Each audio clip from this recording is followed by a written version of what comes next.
বিসমিল্লাহির রহমানির রহিম। সম্মানিত নিবন্ধনধারী দর্শক, শুরুতেই সালাম, আদাব ও শুভেচ্ছা নেবেন। আমরা যারা 18তম নিবন্ধন পরীক্ষা লিখিত দিয়েছি, আমরা অধীর আগ্রহ অপেক্ষা করতেছি কবে 18তম নিবন্ধনের লিখিত পরীক্ষার ফলাফল পাব। আমরা জানি যে নিবন্ধনের সার্কুলার অনুযায়ী লিখিত পরীক্ষা হওয়ার 2 মাসের মধ্যে সাধারণত লিখিত পরীক্ষার ফলাফল দেওয়ার নিয়ম। সেই হিসাবে আমরা 15ই মার্চ 2024 সালে আমরা প্রিলিমিনারি পরীক্ষা দিয়েছিলাম এবং 15ই মে আমরা প্রিলিমিনারির ফলাফল পেয়েছিলাম এবং 12 ও 13 জুলাই আমরা লিখিত পরীক্ষায় অংশগ্রহণ করেছিলাম। সেই হিসাবে এই মাসের 12 সেপ্টেম্বর আমরা লিখিত পরীক্ষার ফলাফল পাওয়ার কথা, কিন্তু দেশে রাজনৈতিক পরিবর্তন এবং বিভিন্ন সমস্যার কারণে সেটা সম্ভব হয়ে ওঠেনি।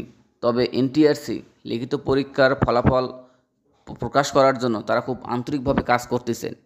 তারা জানিয়েছেন যে এনটিআরসির লিখিত পরীক্ষার খাতা সাধারণত 2টা পরীক্ষক দেখে। প্রথম পরীক্ষকের দেখা সম্পূর্ণ হয়েছে এবং দ্বিতীয় পরীক্ষকের দেখাও সম্পূর্ণ হয়েছে। দ্বিতীয় পরীক্ষকের মধ্য থেকে অনেকে আবার খাতা জমা দিচ্ছেন, আর বাকি কিছু সংখ্যক খাতা রয়েছেন। তারা বলেছেন এই সংখ্যক খাতা খুব দ্রুত দেওয়া হবে এবং তারা একটা সম্ভাব্য ডেট দিয়েছিল যে সেপ্টেম্বরের শেষের দিকে অথবা অক্টোবরের প্রথম দিকে তারা 18তম লিখিতর ফলাফল প্রকাশ করবে। এই গতিতেই তারা মূলত এগিয়ে যাচ্ছেন।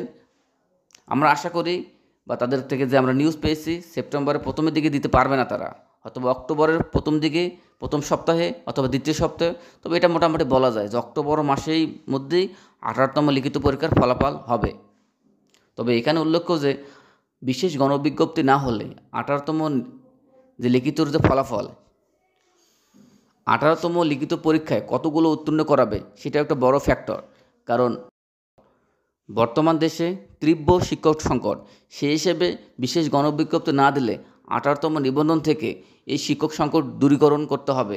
সেক্ষেত্রে 18তম নিবন্ধনের জন্য সৌভাগ্যও হতে পারে, যেখানে 90,000 প্লাস শূন্যপদ রয়েছে, তাহলে 18তম নিবন্ধন থেকে 1.5 লাখ বা 1 লাখের মতো ঠিকানা উচিত।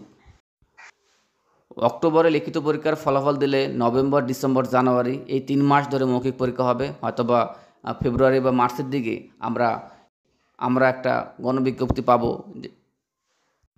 আপনাদের সবার প্রতি অনুরোধ, যারা আমার এই চ্যানেলটিকে সাবস্ক্রাইব করেননি, আপনারা দয়া করে সাবস্ক্রাইব করবেন। পাশাপাশি লাইক, কমেন্ট, শেয়ার এবং অন্যকে সাবস্ক্রাইব করার কথা বলবেন।